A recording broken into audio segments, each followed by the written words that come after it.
एक बार फिर से स्वागत है आपका हिमाचल डायरी के इस अंक में।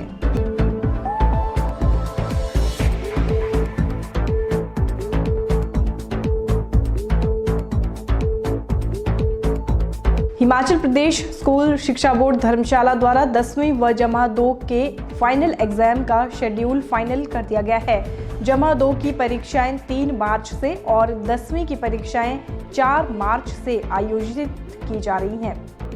बोर्ड द्वारा जमा 2 की परीक्षाएं 3 मार्च से और 10वीं की 4 मार्च से आयोजित की जाएंगी। बोर्ड द्वारा सभी परीक्षाओं का आयोजन सुबह के सत्र में ही करवाया जाएगा। प्रदेश स्कूल शिक्षा बोर्ड धर्मशाला द्वारा मैट्रिक और जमा 2 के नियमित निजी परीक्षार्थियों की कंपार्टमेंट, अंक सुधार व अतिरिक्त विषयों की परीक्षाएं मार्च से आयोजित करवाई जाएंगी। 10वीं की 4 से 17 मार्च तक प्रातःकालीन के सत्र 8:45 से 12 बजे तक करवाई जाएंगी। इसके अलावा जमा 2 की परीक्षा 3 से 28 मार्च 2017 तक करवाई जाएगी।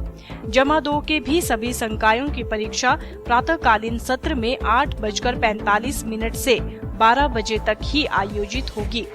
बोर्ड द्वारा फाइनल परीक्षाओं को लेकर सभी तैयारियां शुरू कर दी गई हैं।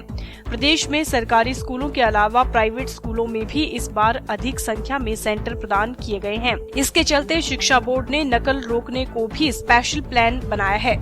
स्कूल शिक्षा बोर्ड द्वारा प्रदेश के विभिन्न स्थानों में उड़न दस्तों को भेजने की व्यवस्था के साथ साथ हाईटेक तकनीक को भी अपनाया जा रहा है। शिक्षा बोर्ड द्वारा प्राइवेट स्कूलों में नकल को रोकने के लिए सीसीटीवी कैमरे स्थापित किए गए हैं। आईपी बेस्ड तकनीक से शिक्षा बोर्ड प्राइवेट स्कूलों में नकल रोकने के लिए पूरी नजर रखेगा। इसके अलावा सरकारी अति संवेदनशील स्कूलों में भी नकल रोकने को हाईटेक तकनीक का सहारा लेने की योजना शिक्षा बोर्ड ने तैयार की है।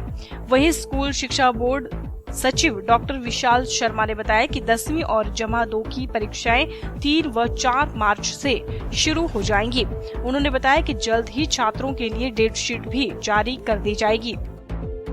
लोगों की समस्याओं को घर द्वार पर निपटाने के लिए सरकार द्वारा कारगर कदम उठाए गए हैं और पंचायत स्तर पर प्रशासन जनता के द्वार कार्यक्रम आयोजित किए जा रहे हैं। इससे लोगों की समस्याओं का मौके पर ही निपटारा भी किया जा रहा है। यह बात एपीएमसी अध्यक्ष प्रेम कौशल ने भोटी में लोगों की समस्याएं सुनने के बाद कही।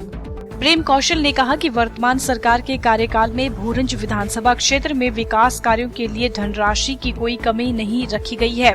उन्होंने बताया कि अनुसूचित जाति व अनुसूचित जनजाति व अन्य पिछड़ा वर्ग के 90 परिवारों के गृह निर्माण पर 63 लाख रुपए राशि का गृह अनुदान दिया गया है। उन्होंने कहा कि भोरंज विधानसभा क्षेत्र में वृद्धावस्था पेंशन योजना के तहत 7,33,841 रुपए व्यय कर 9,805 पात्र व्यक्तियों और विधवा पेंशन योजना के तहत 3,70,13,365 रुपए व्यय कर 4,175 पात्र व्यक्तियों और अपंगता पेंशन योजना के तहत 80,34,812 रुपए व्यय कर 1,923 पात्र व्यक्तियों को लाभान्वित किया गया है।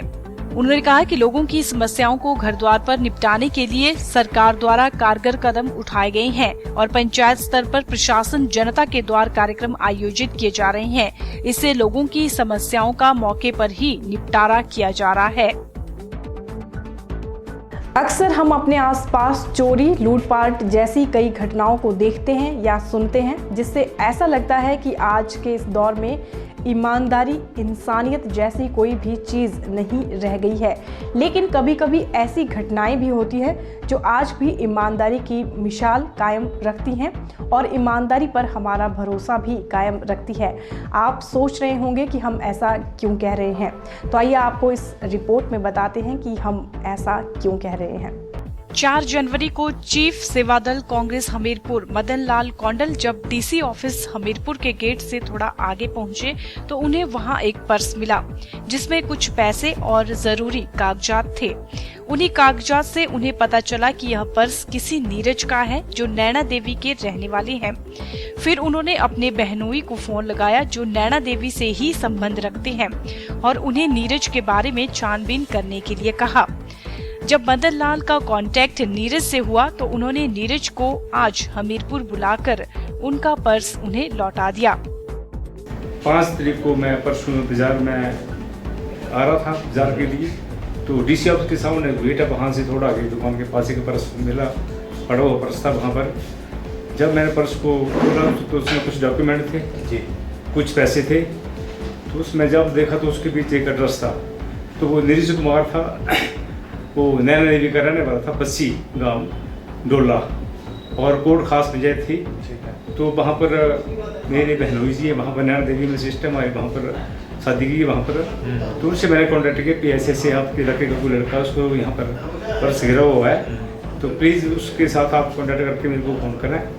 तो उन्होंने वहाँ पर मतलब छानबीन की, तो वहाँ पर नीरज लड़का जो वो वहाँ पर उनसे कॉन्टैक्ट हुआ। तो उन्होंने बोला कि भाई जी कोई बात नहीं है, मैं क्या किसी के अच्छे डॉक्यूमेंट हैं, तो बच्चे हैं वो आजकल वो परेशान होते हैं, जैसे कोई अपनी सर्विस के लिए, कोई किसी चीज़ के लिए, तो वो डॉक्यूमेंट बड़े ज़रूरी हैं। तो उनका मेरे को कल मैसेज है कि भाई जी ऐसे वो मिल गए, तो लड़का आपके साथ कॉन्टैक्ट करेगा। तो नीरज जी ने मेरे से कॉन्टैक्ट किया, तो आज मैंने नीरज जी को बुलाया यहाँ पर, तो वो पर्सन को सौंप रहा हूँ। जो भी इनके बीच में जो पैसे थे 820 रुपये थे, बाकी डॉक्यूमेंट थे। तो और लोगों से भी मैं सभी से निवेदन करूँगा कि ऐसी कोई चीज़ कहीं भी किसी को पड़ी हुई मिले तो प्लीज़ वो उस बंदे के साथ जो कॉन्टैक्ट करके उसको जरूर दें, ताकि वो उसकी जो परेशानी है वो ख़त्म हो, दूर हो, और नए साल सबको बधाई हो। और नए साल में एक अच्छा काम मैं करने जा रहा हूँ। आप सबसे भी मैं एक अनुरोध करता हूँ कि आने वाले समय में इस तरीके से अगर कोई ऐसी किसी को समस्या है तो उनको प्लीज़ जरूर हल करें, और ऐसी कोई चीज़ें पड़ी हुई मिलें तो उनको जरूर कॉन्टैक्ट दे करें। और मैं थैंक यू करूँगा पोल स्टार वालों का भी, जिन्होंने मेरे को इतना अच्छा यहाँ पर सपोर्ट की और पब्लिक के लिए मेरे को बोलने का जो मौका दिया।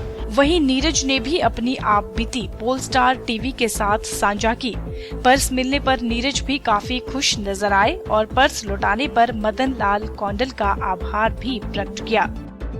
सर मैं ना अपना एडमिट कार्ड लेने के लिए हमीरपुर आया था, तो सर आर्मी वालों ने मेरे को 10 मिनट का सिर्फ ब्रेक दिया था, तो इसलिए हम तेज़ी से आए नीचे ना, तो वहाँ से हमें जल्दी जाना था। तो जल्दी में मेरा पर्स यहाँ पर गुम हो गया। सर मैं लिख के आया था, पर्स नहीं मिला, फिर मैं चला गया सर घर। तो मेरे घर से फ़ोन आया कि नीरज आपका पर्स गुम हो गया। तो सर इनका जो मदन लाल कौंडल जी है, ये इनका कॉन्टैक्ट मिला घर वालों को, इन्होंने मेरे को फ़ोन किया कि वो आपका पर्स मिल गया हमीरपुर में, वो मदन लाल कौंडल के पास है, तो आप अपना पर्स लेके आओ वहाँ से।